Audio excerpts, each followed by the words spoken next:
for the YouTube video. Hopefully that worked.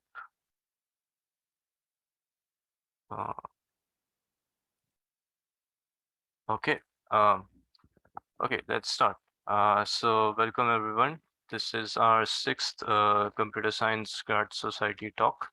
And today our speaker is Professor Richard Zhang, who is a full professor at the Computer Science Department at Simon Fraser University here in Canada. He's the director of the Graphics and Vision Lab at SFU, and he's also an Amazon scholar. Previously, he has been a visiting professor at Stanford University, Shenzhen University, and the Beijing Film Academy. He obtained his Ph.D. From the University of Toronto and his MMath and BMath degrees from the University of Waterloo. His research interests are in computer graphics and visual computing, with specifically with the interest in geometric modeling, shape analysis, 3D vision, geometric deep learning, as well as computational design and fabrication. If you're from graphics, then you probably have come across a few of his papers because he's published more than 60 articles in SIGGRAPH Asia and ACM Transactions on Graphics, which are like the premier venues for this subject. And more recently, he was awarded the 2022 Canadian Human-Computer Communications Society Achievement Award for his high impact contributions to the field of computer graphics right here in Montreal, in fact, just a few months ago. Unfortunately, today, due to some unforeseen circumstances, he is not able to make it in person to this talk. So he's kindly sent us over a recording of his talk. And if you have any questions, I suggest that you note them down because he will be present in person at the same Zoom link at 7 p.m. tonight. Okay. Right. So with that, I will play his talk. And just for your information, it's around 1 hour long. Okay. Right. Give 1 second, I think.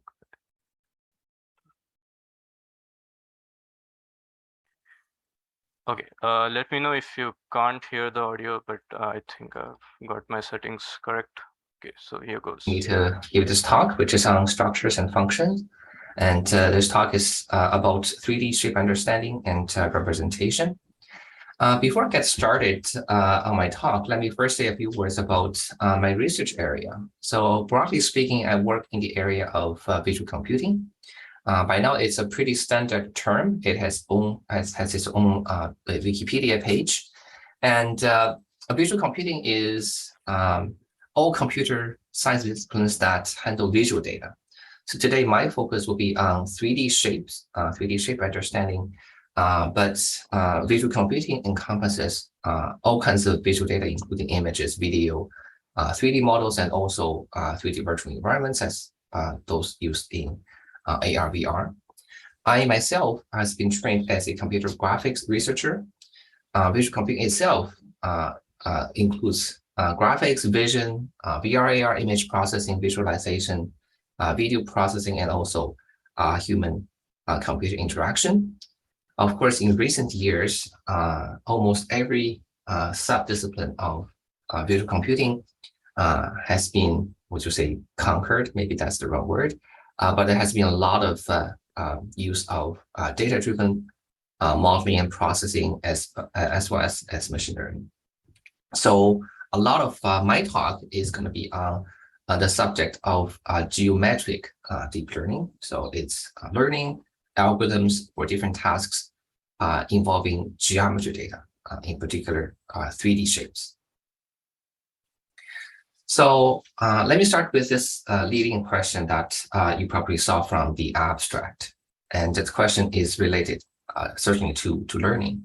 I want you to think of a particular object category, let's say chairs, which is very common. And I want you to think about, if you know that your object category is chairs, then how predictable the following attributes are. So can you predict these attributes based on the fact that the object category is chairs? The reason that this is related to learning is because I believe that the more predictable something is, an attribute is, and then the easier it is to learn it using an algorithm. So the first attribute is a shape. So these are all the shapes that you can maybe think about. Chairs is the shape, the geometric shape of chairs predictable? How about their topology? The topology here refers to, let's say, just how many handles and how many holes you have in the 3D shape.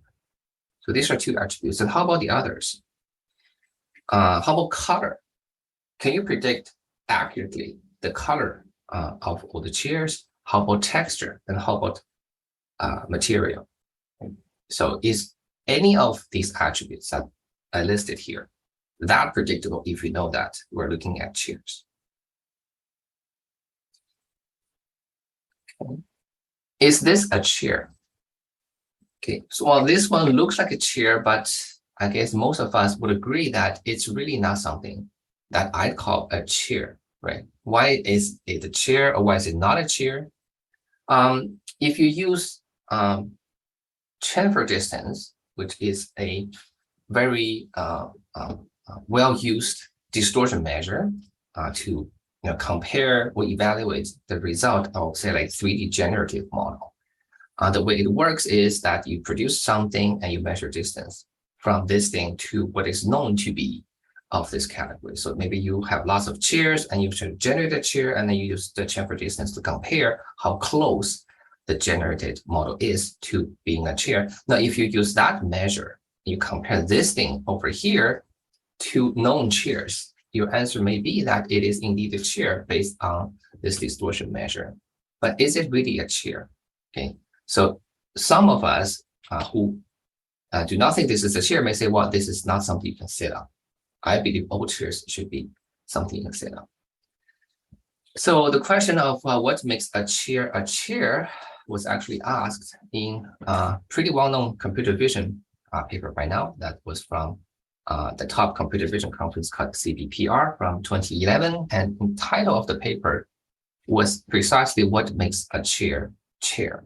Okay, so I will hold on to describing what this paper did, but I will highlight one of the quotes that started the paper. The quote says, "There's little we can find in common to all chairs except for their intended use." Okay? And this quote was from Minsky. And I did dig up that particular book. It's a pretty old book from 1986. And the book was called The Society of Mind. It was written by one of the AI pioneers, Marvin Minsky. And indeed, on page 123, and it was this precise quote that there's little we can find in common to all chairs. And then if you read on, Minsky stated that how to represent shapes that are just two critical components, right? We need to combine two different kinds of descriptions of objects or shapes, right? And one of them is structural description, and the other one is function. And these two terms are precisely what I'll cover in my talk, right? And indeed, these two things come hand in hand. So my question started with predictability of attributes given the shape category, and with all of these examinations of colors and shapes and topology and texture and material and structure and their intended use, the fact that chairs need to be sit on. Now, I would draw the conclusion that there's more predictability in the structures of these objects.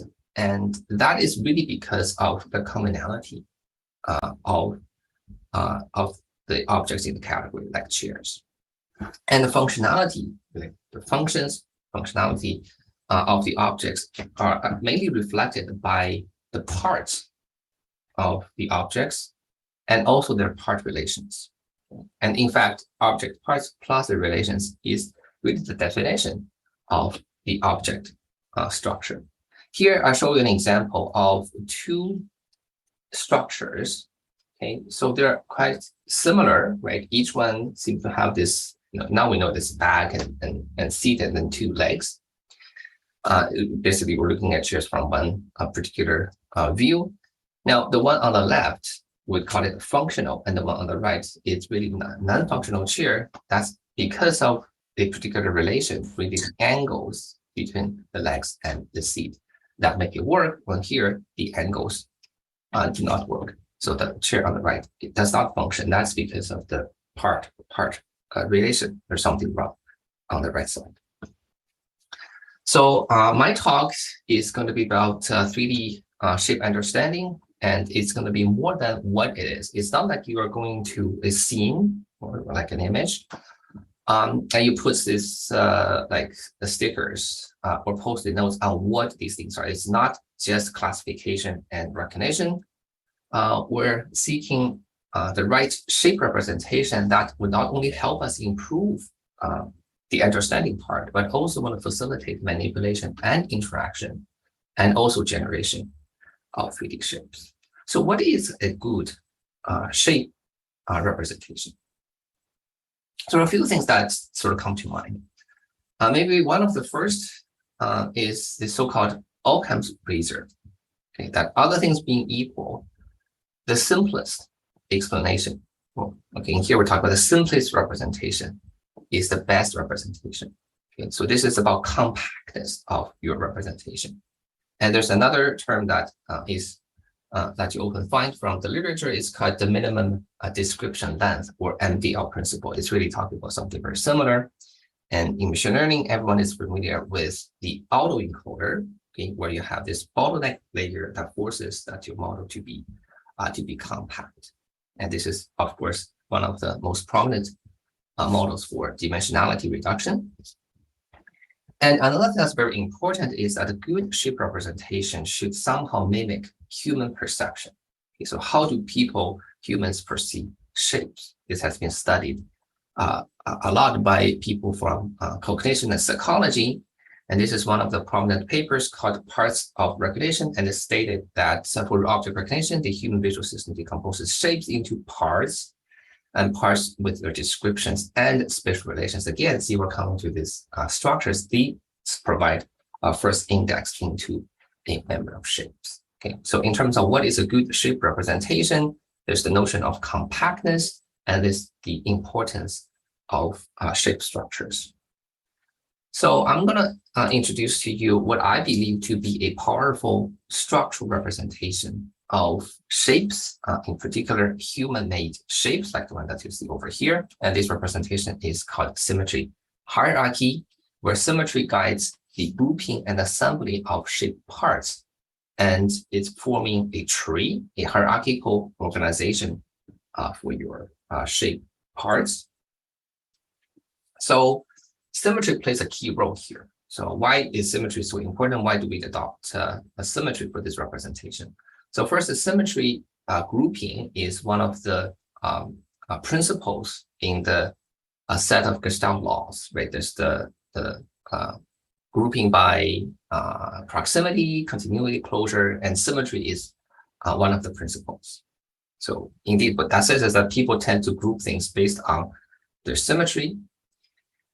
And the symmetry also reveals redundancy, right? So, so for example, if you realize there's lots of symmetries, and if you remove these symmetries, then it can help you reduce your search space in certain hard problems, such as constraint satisfaction problems, and also symmetry actually leads to compact representation, which we just alluded to.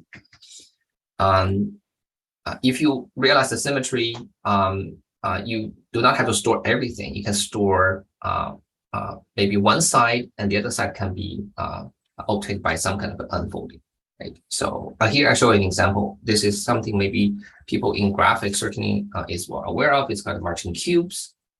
It's a set of rules that you use to produce a mesh out of an implicit function. And what I'm showing you over on the right is that, if you think about all the combinations of the signs that the vertices of cube can take, there are many of them, 256 of them, but based on symmetry, you can reduce the number of cases to something much smaller. And finally, symmetry is ubiquitous in human-made 3D objects. It's difficult to think of an object that surrounds us that doesn't have any kind of symmetry. So symmetry hierarchy is constructed as follows. You first start with a part segmentation, as what you see in the middle here.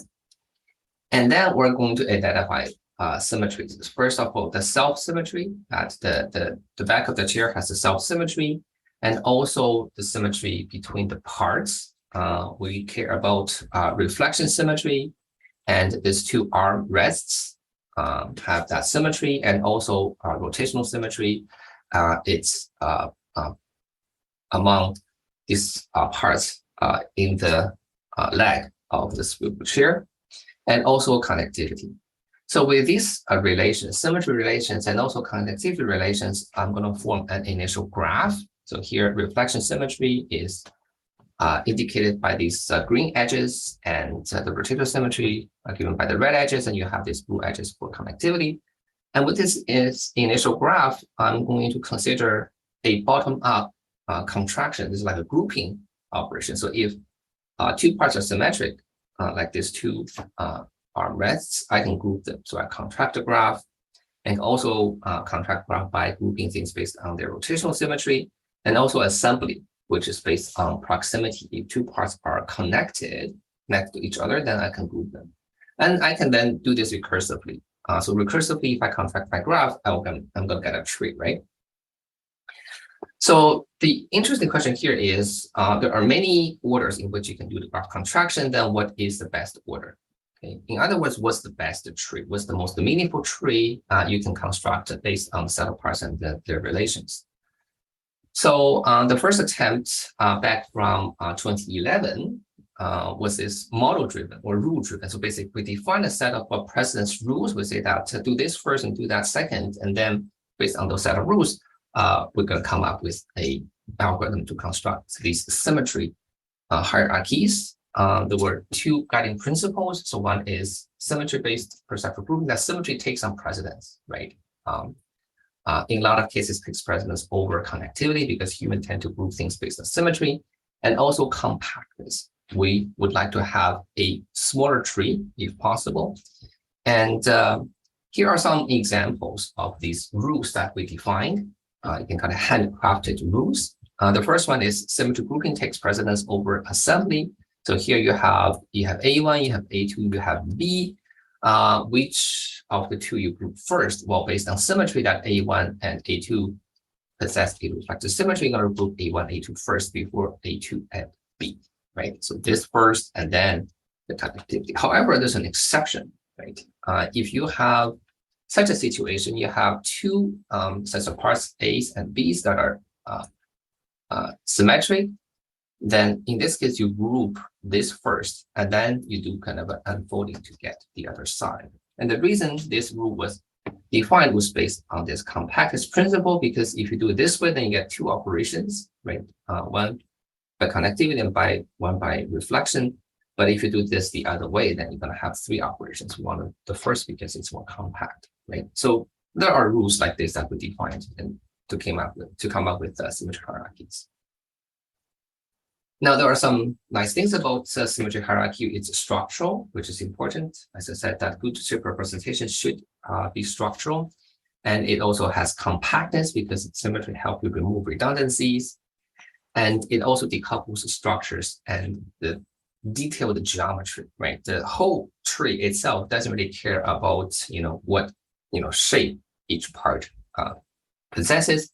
It's an organization of parts based on symmetry and connectivity. So could we learn, so beyond using these set of handcrafted tools, could we learn meaningful symmetry hierarchies. That has been a question that had been sort of bothered me for a while. And then sort of, came machine learning, deep learning, and people ask, can we use neural networks to do this? Can we use neural networks to do that? So naturally, I had this question of, can we use neural networks to learn this powerful structural representation called symmetry hierarchy? So typically, you think of neural networks, you try to somehow vectorize or encode this data. Well, in this case, we have these trees. And perhaps the first neural network that you learned from your machine learning class would be the so-called CNNs, or convolutional neural networks. They've been very successful in tasks such as image classification, also object shape classification. But are CNNs a best choices for choice for learning symmetry hierarchy? So now we realize that symmetry hierarchy is a structural shape representation. There may be other neural networks that are a better fit for this kind of data. So indeed, there is one. And this is a kind of neural network that maybe not everyone is familiar with. These are called recursive neural networks, but some of you may be familiar with recurrent neural networks. So that I'm going to try to distinguish between the two. I'm going to call recursive neural networks RVNNs instead of RNNs. So an RVNN is really a tree structure, okay, where each node of a tree is a neural network. Okay? And in the classical RVNNs, these nodes are all of the same neural networks. They share weights. So if you take one node here, it's a neural network, and takes two n-dimensional vectors and may produce another n-dimensional vector, and the two outputs of these two nodes can be fed into another neural network. Neural networks share the same way. So this is an RVNN. If you look at this and you compare this with symmetry hierarchy, you see that it's like a perfect fit, right? So RVNNs is really kind of a perfect fit for learning tree structures. So indeed, we developed a learning paradigm for symmetry hierarchies, where we represent 3D shapes based on the structure as an arrangement of boxes. Each box is a cuboid, and we encode each box using a fixed dimensional vector. And these are the leaves of the symmetry hierarchy. These are the ones you see here, box arrangement. And then we're going to develop an RVNN to recursively group these boxes. Each one starts with a leaf. Okay. And how do you define a loss for this neural network? So what is it that we're optimizing for? So, okay, so this became sort of the first innovation of the work, that we developed a recursive autoencoder and use the typical autoencoder loss here, the reconstruction loss. So the encoder takes an arrangement of these boxes, and it's going to recursively perform the encoding, and it's going to obtain a root code. And then the decoder is going to take a root code and does sort of the inverses, and it's going to produce a box arrangement at the end. And we want the loss, which measures the differences between these two sets of boxes, that's the reconstruction loss, to be minimized with this autoencoder structure. So we call it RAE, or recursive autoencoder. Now, one really important task that we had in mind was not only do we try to understand these symmetry hierarchy reconstruct, we also want to have a generative model that is want also be able to generate novel symmetry hierarchies. And it turns out that the decoder here can be employed as a generative model. So what we want to make sure is that we have plausible codes. Like say, if you have a particular category like airplanes or watches, we want to make sure that we have plausible codes, and then we take a code and then apply the decoder to generate a symmetry hierarchy, possibly a novel shape structure. So that led us to modify the autoencoder loss into a loss for a generative modeling. And now, now everyone knows what a GAN is. So we turn the AE loss, autoencoder loss, into the GAN loss to learn a manifold of plausible codes. So here it's category specific. So we're looking at maybe a category of chairs. And then we use the GAN loss to learn a generative model to produce plausible codes for chairs. And with this, you can take a root code that you can sample and then going to produce a symmetry hierarchy using a decoder, but we're not completely done yet because we still have to fill in the part geometry. And for that purpose, the part geometry is learned by a separate neural network to finally produce 3D shape. There are certainly a lot of technical details here, so I'm not going to go through that due to the interest of time. And at the end, I'm going to list all the papers that I've covered in my talk, and then you can refer to the papers for more technical details. So the key merit of this approach, we call this work GRASP, or generative autoencoder of shape structures. It decouples the generation of shape structures. So first, we only care about generating things at the box level, right? From the symmetry hierarchy, and then we use a separate process to generate the shape geometry. So GRASP was the first RVNN to learn multi-attribute graphs, and the results were quite good, very clean, because you first get the structures and then you fill in the parts. This cleanness was nice, and also the outcomes are all structured representations. And you can, because of the cleanness and because of the structure, you can get a much higher resolution compared to state-of-the-art generative models with 3D shapes at the time. As a follow-up, we extended GRASP into brains, or generative recursive autoencoder for indoor scenes, where shape parts became objects, right? And the 3D shapes that we dealt with in GRASP became indoor scene layouts, right? So with brains, also a recursive autoencoder, we're able to generate lots and lots of plausible scene layouts, like the ones you see over here, in a very short time. So these were all generated using from random vectors in fractions of a second. So there are some limitations of these generative models using GRASP and grain. So in particular for GRASP, we actually needed ground truth segmentations to start with. In fact, symmetry hierarchies started with part segmentation. Also, we only considered connectivity. We overlooked assembly operations, like the ones you see on the right side. This is a pretty well-known structural representation using different assembly operations. This is called a CSG, or constructed solid geometry. It's also a tree where you start with these primitives and you perform operations such as this is an intersection, and this is a union, and there's also a difference operation. So these are the three prominent operations for CSGs. And then this assembly is going to give you, at the end, your 3D shape. So for GRASP or symmetry hierarchies, we didn't care about the assembly. We only care about whether two things are connected, whether they are symmetric or not. And also the generative process stopped at the coarse box level. It's not in kind of end-to-end method to generate the final shape.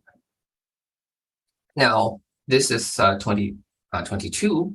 If you ask most people in visual computing, what would be the best shape or neural shape representation for a good visual quality, then most people will point to neural implicit representation, which has been popularized since CBPR 2019. So these are the three main papers sort of got everything started. There was the Deep SDF, and there's the OCC net, and then we had this paper called IM net, also learning implicit fields for shape modeling. And there are many follow-ups by now that I list over here. So what is this sort of neural implicit representation? So first of all, it's an implicit shape representation, and we represent a shape implicitly. We don't specify exactly where the boundary pixels or triangles are. We ask question of, in a field, in an ambient field that defines a shape, we sample these points and we ask whether it's inside or outside. So for example, this is point inside, well, that point is outside. Okay, so many of these inside-outside indicator functions or occupancy functions can help you define a shape. This is the implicit shape representation. So this kind of representation of shapes is really aimed to represent boundaries. So they are different from, say, a CNN, a convolutional neural network. And so it's about boundary representation. It's not about feature aggregation in these boxes, these convolution kernels that are employed by CNN.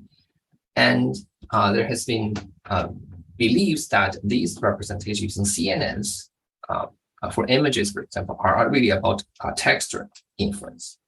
So this was a paper from iClear 2019. So the key point of the paper was that CNNs see textures, while humans see shapes, as you see in the example on the right. So indeed, this is the texture of an elephant, but every human, by looking at the image on the right, there's a cat here, right?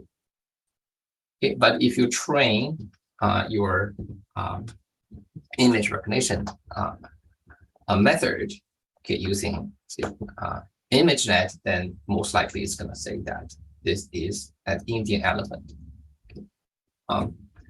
with higher confidence. So in order for your machine to recognize the one on the right as a cat to actually see shapes, then you need to augment your data by feeding information like this to train the network to recognize the data on the right as a cat. So IMNet was a network, very simple one that was designed to learn neural implicit representations of 3D shapes.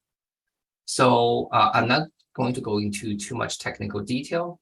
So this paper by now is pretty well known, and I will sort of just go through sort of the key ideas here. So it's a neural network, and it takes a point coordinate in three-dimensional space. It takes x, y, z, a point, and also a code that represents a 3D shape. And it goes through a few layers of MLPs.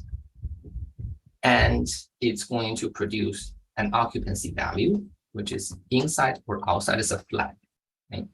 So the meaning here is that this inside and outside is going to be with respect to the shape, okay, for this point x, y, z. Okay, so it's inside if this point is inside of the shape, and otherwise it's outside. And this is what the network is trained to do, right? So it's trained in a supervised way with this point and an occupancy value. Okay, and then it tries to minimize this reconstruction loss. So this was IMNet. It was shown to be pretty successful with things like 3D shape auto-encoding and also generative modeling. We had IMGAN, which was the neural implicit version of GAN for 3D shape generation, and also things like the single view reconstruction, taking an image and then try to reconstruct a 3D shape out of it. So I call it IMSVR, or single view reconstruction. So a follow-up of IMNet was, as you would have guessed, can IMNet learn shape structures? Can it perform shape segmentation? So this is the original IMNet, right? Again, a 3D point coordinate, a feature vector encoding the shape, and the final output here is an occupancy. And the network was trained using the reconstruction laws. Now, it turned out that all we needed for the IMNet architecture to learn shape structures was to add, at the end, a branching layer. Okay, so instead of just directly producing a single occupancy value, we're going to have a branching. And the purpose of the branching here is pretty clear. We want the network to learn parts. Okay, we're hoping that each branch here is going to learn a particular part of our shape. Okay, so after this branching, we're going to go max pooling at the end and produce the final occupancy. And then we're going to apply exactly the same reconstruction laws, but we're just inserting a branching layer here. And we also didn't want to have the ground truth segmentations to train this network. Remember, this was one of the criticisms that I had with the symmetry hierarchy and also with graphs. So here we want to have an unsupervised recovery of the shape structures. And still, we want each branch to actually learn a shape part. For example, here we see example for an airplane category. So the network that we developed was called the BAE-net, or branched autoencoder. It's unsupervised. And the way it was trained is that we put this network through a co-segmentation setting, okay, where the network is going to be trained on a set of unlabeled shapes, no part segmentation, with only the reconstruction laws. But we're going to train this network over a set of shapes, all belong to the same category here. Let's say chairs again. And this is called a co-segmentation because the network is expected to be trained over this collection of shapes, and then it's applicable to new chairs. And there was also a one-shot learning version of BAE-net, where instead of having no shapes with any segmentation, we can add very few, maybe just one shape with segmentation, and that can be thrown into the training, so that in addition to the reconstruction laws like IM-net, we also have a label loss, so that we're trying to replicate the segmentation of one or very few shapes, and that's one-shot learning. And here you see on the right an outcome of one-shot learning using BAE-net for chair co-segmentation. So why did it work? Okay, so this goes back to compactness, right? So at the beginning we asked, what is a good shape representation? And we say compactness is one of the merits of a good shape representation. Here we exploited the structure of a small implicit field network. So first of all, there are very few layers. Okay, 3 layers only for BA-net. It's actually 1 layer less compared to the original IM-net. And also each layer has relatively few neurons. So for the unsupervised learning version, you see the number of neurons in each layer. And also for the one-shot learning, you can even have less neurons. The network is even have a lower capacity. So with these small neural networks, the network is really kind of forced to find compact and has consistent representation. What's the best representation if you're given this particular set of patterns, the network, because it doesn't have a very high capacity, it needs really to find the best or consistent representation, because here we're talking about a co-segmentation. So we did some tests just to validate that.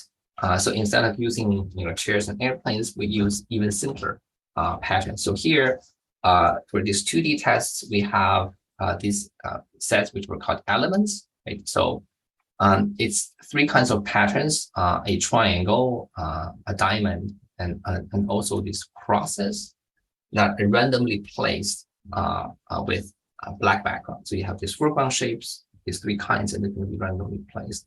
And then we use this for the network to learn, to try to discover, what are things in these shapes. And then using BAE, it turns out that each branch, okay, so we didn't say there are 3 branches, we use 4 branches, and the 3 patterns, okay, are learned by 3 respective branches, and then the 4th branch is just nothing. Okay, so we look at what these different branches is able to learn, and finally the reconstruction loss dictates that you need to reconstruct the input, right? And then we took a closer look, try to interpret what each layer learns. Okay, so what we discovered from these neural activation maps is that the first layer learns these linear gradient fields, right? You see that there's a kind of a linearity in here, like a ramp function. And then these linear gradient fields are going to be combined in the next layer and then further combined in the third layer. And at the end, we're going to have these patterns emerging. And this is actually another data set, these like 3 rings image with the outcome that you see in the last layer. Okay, so that was interesting. So what it taught us was that maybe we could make this interpretability explicit. So we were going to force the network to learn these things. Okay, so the first layer is going to learn these half spaces, linear gradient fields. And then in the next layer, we're going to learn convex shapes by taking the intersections of these half spaces, right? And then finally, we're going to perform a union operation of these convex shapes to form possibly concave shapes. Okay, so we're going to explicitly enforce network to learn these things. So that turned out to be a new network, which was called BSPNet. And BSP here stands for binary space partitioning.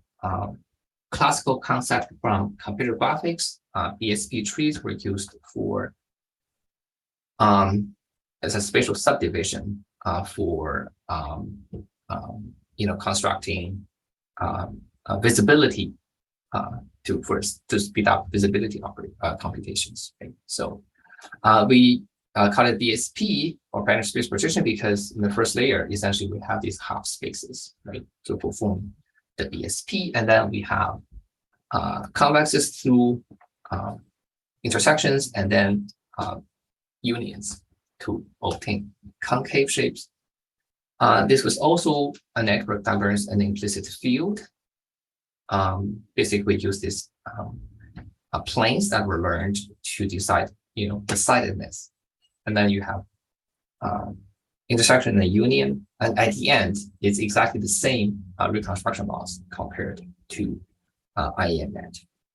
So BSPNet was quite successful as a compact representation for 3D shapes. And because you're using planes and using these intersections, at the end, you're going to directly get a polygonal mesh without using like some separate procedure to turn an implicit field into a polygonal mesh. And BSPNet actually won the CVPR 2020 Best Student Paper award. Was fascinating. Without realizing this, I just started that we have a BSP there as well. So there were still some shortcomings related to BSPNet. In particular, it's used very limited primitives in terms of its representational power, only planes. So as a follow-up of BSPNet, we added quadric surface primitives instead of just having planes. And also, there was one big operation that was missing in BSPNet, which was the difference operation. And difference operation is really important when we have shapes like these, right? Because there's like a hole here, right? The best way to represent something like that is by taking a shape away in the constructed solid geometry constructions. So we added a difference operation, and the goal was to produce even more compact CSG trees, again, without any ground truth trees as supervision. And we also wanted to remove the dependency on shape categories. And this new network, which was called CompreNet for compact primitive assembly, published in the CVPR 2022 conference. It was trained both on ShapeNet, which is a very well-known data set of 3D shapes, and also on this newer data set, ABC data set, which is a big CAD data set. Okay, the challenge of the ABC data set is that there are no class labels. There's no notion of chairs and airplanes like that. There's just all these machine parts, right? There's a huge amount of diversity. in the shapes. And the ComputerNet was quite successful in learning representation of these CAD shapes. So on the right, you see a comparison between what BSPNet was able to do and what Capri was able to do, right? So BSP has no difference operation. It can only have this union operations of these different parts, and it's not a natural structure representation, but because of the difference operation here, and ComputerNet does a much better job. Okay, so that's kind of sort of like, maybe now I can say it's like the midpoint of my talk. And next, I'm going to kind of switch from structures to functions. Very early on, when we had this paper called the symmetry hierarchy, we already kind of realized the connection between structure and function. Okay? At the time, structure to us was mainly about symmetry grouping. So this was one sentence from the paper, that we aim to provide a natural representation of a shape with a perceptual and functional organization. So our realization at the time was that the symmetry grouping is pretty much the same as function grouping, because we expected the symmetric parts to all perform the same function, right? But it's not really enough in terms of functional understanding of shapes, because grouping doesn't tell what the function is. It just groups things because it thinks that they all perform the same function because of the symmetry, right? So functions are really reviewed by looking at a usage scenario. That here we see that this chair is for sitting because you might have observed or have this memory or knowledge of people sitting on. So these usage scenarios would involve not just the shape itself, the shape in question, but also we call it agents, right? Humans, hands, or possibly other objects. And there are these interactions, right? So here you see a person riding on a bike, and then here a person in the cart, and then another person pushing it. And then here we have also interactions between a coat rack and this clothing that are hung on the coat rack, right? So these interactions involving like two entities, right? The object in question, and then these interactions that reflect the functions that are being performed. So that gives you this functional understanding. Again, agents can be hands, humans, or other 3D objects. Very early work from computer vision provided the theory of affordance. So affordance is what your environment offers or affords the individual. So we all point to Gibson's classical book on affordances. Now let's go back to this classical computer vision paper from CDPR 2011. Was one of the first use of affordance analysis in computer vision. And the job here is to recognize chairs, but instead of just looking at the shapes themselves and then try to perform some kind of a classification, this paper finds canonical human poses that reflect in the sitting configuration and try to fit that into the 3D scene to detect seating affordances, right? If you can detect the seating affordance, then that's a chair, right? So because that's what's really what's most common about all chairs is that their intended use, which is for sitting. And if you can fit a human with a sitting pose, then that's a chair. So since I read that paper, and also many things that sort of came about from our work on symmetry hierarchy, and I have this belief that the ultimate goal of 3D shape understanding is actually at the function level. Okay. So here are some arguments I want to put forward. So we, as humans, we live in a 3D world, right? And we definitely interact with our surroundings. Right? We do not just observe, we not just put these post-its, it's labels on things, with this like, classification and recognition. We use and we act. So our study certainly doesn't stop at what things are. Ultimately, it's all about how things are and how to use, how to interact with our world, right? So this is what humans do, and this also should be what robots do. So the ultimate goal of 3D generation is also functionality. So why would you want to generate something in 3D, a 3D object or 3D environment? It's not because we want to look at them, it's because we want to use them. With a 3D shape, we want to manufacture it. So the functionality is one, also a lot of things related to the manufacturability. And it is a virtual world. virtual scene, then the purpose is to have avatars live in it, right? So this intended use is all about functions. Now, comparative functionality is a bit different compared to shape similarity.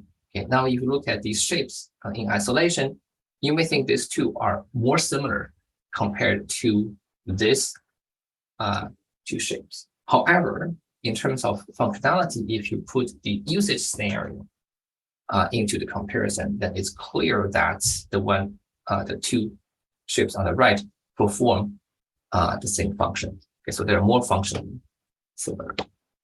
And so in the next part of my talk, I'm going to go through kind of an evolution of our pursuit on functional understanding of 3D shapes. We started with the task of handcrafting a descriptor, because anytime you want to analyze things in terms of functionality, you need a descriptor. Just like when we did with shapes, we need lots of shape descriptors. Now here, let's look at how to describe functionality of 3D shapes. We have a shape in question. Always I use orange color. So here we see the shape in question is a table. And to understand or describe its functionality, we need the surrounding, we need the interactions in here. We have these other objects that are also in the scene. And we try to describe the function of the orange objects provided in the scene context. So we call this descriptor icon or interaction context, and it turns out to be a tree, right? So here, let me describe what an icon descriptor is. So we look at one of these objects in the context, and then we're going to encode some relationship between that object and the object in question here, which is orange, and then we put that as the leaf of my tree. Okay, and then we have this chair, which is another object in the same context.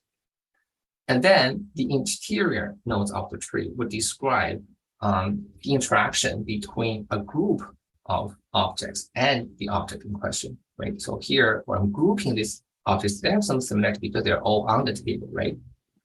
And similarly, we have this interior node for the two chairs share a similar interaction with the table. And then we recursively group these things, right? And now to compare two objects based on the functionality, we'll compare their interaction contexts, which are given or described by these two trees, right? So we look at them and we'll compare the two trees. We see that there's some commonality highlighted by this inside these two boxes. Then we see, well, these two objects will form the same function.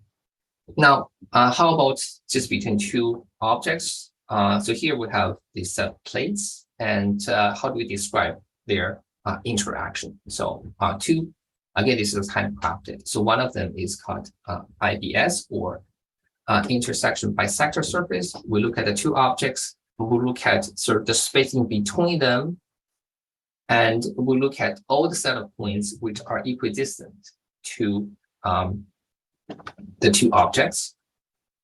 And then we trim that surface that describes all the points that are equidistant to the two objects. We call that the IBS. This was not our work, someone else's work. Was a very fascinating idea of describing interactions between two 3D objects. And we'll also look at the geometric description of the two regions that are close to the interactions between the two objects. We call it IR. So a combination of IBS and IR gives you the description of a pairwise interaction between two objects. And then we form this tree. Right. Okay, so now if you look at this icon descriptor, it's also a hierarchy, right? So now you recall what we did with the symmetry hierarchy, where we start with set of objects, we have these pairwise relations in terms of symmetry and connectivity, and then we'll try to do the recursive graph contraction to get a tree. So here we really we're facing very similar problems. Okay, so we have these objects, individual objects, and then we have this object in question, then we have these pairwise interactions, and then we need to find out how to group the interactions based on their similarity. And at the end, also we're going to come up with a tree. Okay, so similarly to the development of the symmetry hierarchies, we started with this handcrafted descriptor, and we had these heuristics to develop a way to construct these icon hierarchies, and was all model or rule driven. And that was the first work from 2015. And also icon was a descriptor of a single object. It didn't reveal what makes a chair. So what is a function? A functional description of a category of shapes like these, all of these chairs. Okay, so that was the follow-up on icon 2, where we tried to learn functionality of an object category.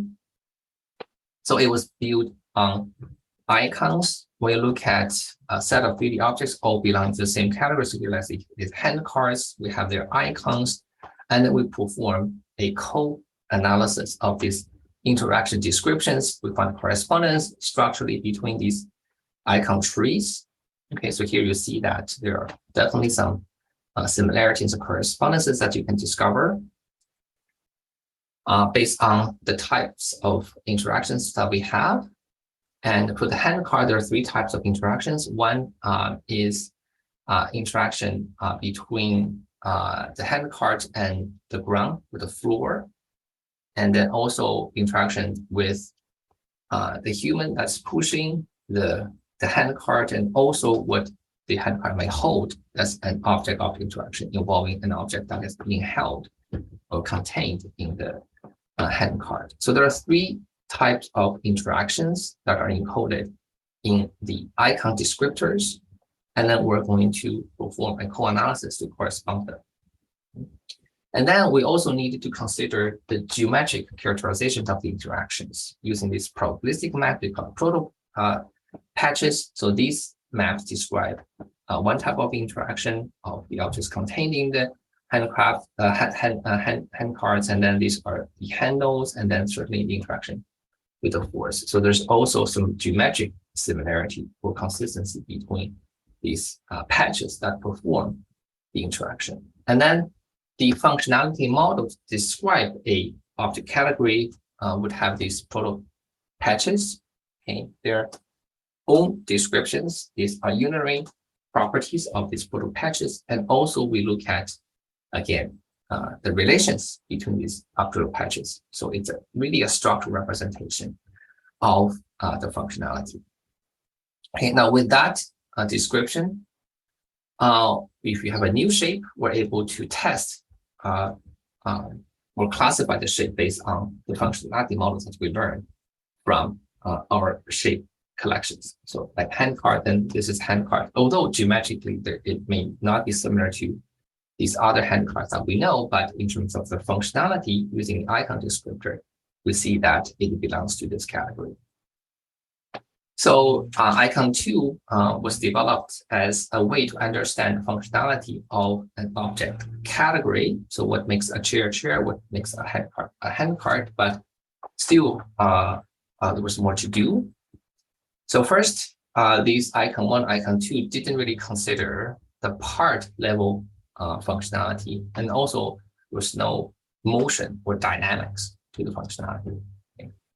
And that was a follow-up icon 3, which I'm going to describe quite briefly. And also, of course, we wanted to evolve from everything was handcrafted into something that was learned. Okay. So in icon 3, we learn how object parts move. We call it part mobility. It's functionality, but in a more dynamic setting. And the key is that we want to predict part mobilities or motions from just a single static view. We call it a snapshot of a 3D object, right? So just give me a 3D object, I look at it, and I'm able to predict its functionality in terms of its motion. Like the ones you see over here, right here, you see that there's a twisting motion, and then this can do this, and this can be put in and out. And the goal there, in terms of the target application, was robotics. We want the robot to go into a room and be able to know how to interact and perform functions with the objects inside that room. But icon 3 required the parts to be well segmented, right? So, but that was the start. So, for example, if you have segmentation of this scooter, and icon 3 is able to predict multiple functions on the same object. after training. So for that, in that app, we needed to handle raw scans because the robot may go in there has a camera or a depth sensor to be able to get scans, and we want to infer motion from these scans, not having to have a segmented 3D object as input. So that was RPMNet. Okay, so RPMNet is a follow-up of ICON 3, where we can go from scans to motion prediction. Okay, again, there are technical details I don't have time to really go over. So the key of RPMNet was to use a recurrent neural network to predict a sequence of point displacements from a static scan to be able to infer motions. And this is all, again, for a robot to be able to go into, a room and to be able to, so I guess that was the description here, to look at this room and be able to interact with different objects to help the robot to find its copy bear by opening the drawers and opening the cabinet. Okay. But the robot has to take a view of the room, maybe just depth sensing, and then predict the motions and the interactions that is needed to find the copy bear. And finally, I'm going to briefly look at the final follow-up that we did on the ICON series and evolution is to use deep neural networks to predict functionality of an object that is given in isolation. Here you see the input shape here. And first, to understand its functionality, we're going to perform a retrieval, okay, because we have this set of interactions that are in our data set. We'll retrieve the best scenario to reflect the functionality of the given input. So here, there's no handcrafting of descriptors, there's no icon, right? We're going to take the input shape, we're going to voxelize it, and develop a deep neural network to help us retrieve the right interaction scene. So here, do note that when retrieved, the object here is actually different from the input object, but it gives you the interaction that reflects its functionality. And then, given this same input object with a functionality label, which you obtained from the previous step, you're able to actually generate a scene. Now the object is the same, okay, with this usage scenario, and then you can also segment it, and then finally you can retrieve to have this as the final outcome to reflect the functionality. Okay, so this we call it functionality hallucination for the given input object with the functionality label. Cool. So that was icon. Okay, so I'm done. So I want to summarize quickly. So if you look at this talk, it started by looking at structure representations, motivating why that's a good representation for 3D shapes, and then evolve that into functionality analysis. You also see an evolution from low-level representations to structural hierarchies. We looked at the symmetry hierarchy, and there was also the icon. We also looked at from IMNet to BAENet, and then to BSPNet, and then to CapriNet. And there's also an evolution from model-driven, based on heuristics and handcrafted descriptors or rules, and eventually to data-driven using machine learning. And in terms of functionality analysis understanding, these interactions are always harder to collect, right? So there's already not enough 3D shapes compared to images and videos, and it's even much less 3D data sets that have functionality annotations. Things are starting to happen, but it's still probably not quite enough. So that's an effort we should drive towards.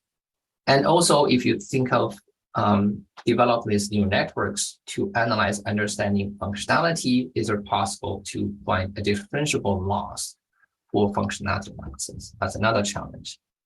So structure with symmetry, some of the works that we did is only a start. I believe the functional understanding with generative modeling, the ability to generate shapes or environments that perform the intended function is the ultimate goal, and we're only just scratching the surface research-wise. So as I promised, this is the list of papers that I've covered, and I also want to thank all the collaborators, students, and the researchers that have worked with me on these works. Thank you very much. All right, that was very interesting. So as you all know, in case you joined late, I'll just remind everyone once again. Professor Zhang will join us virtually at 7 p.m. for a Q&A session on this talk. So if you have any questions, please note them down. And this talk will also be uploaded to the YouTube channel. You can just search CSGS McGill on YouTube, and you should find our channel. So in case you want to refer to this talk again, you have it there. In case there are any questions, for me, you can unmute and ask, but otherwise, yeah, we are mostly finished.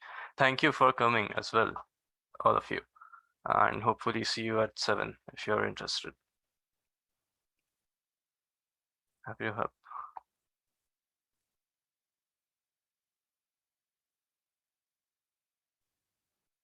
Okay, yes. Bye-bye.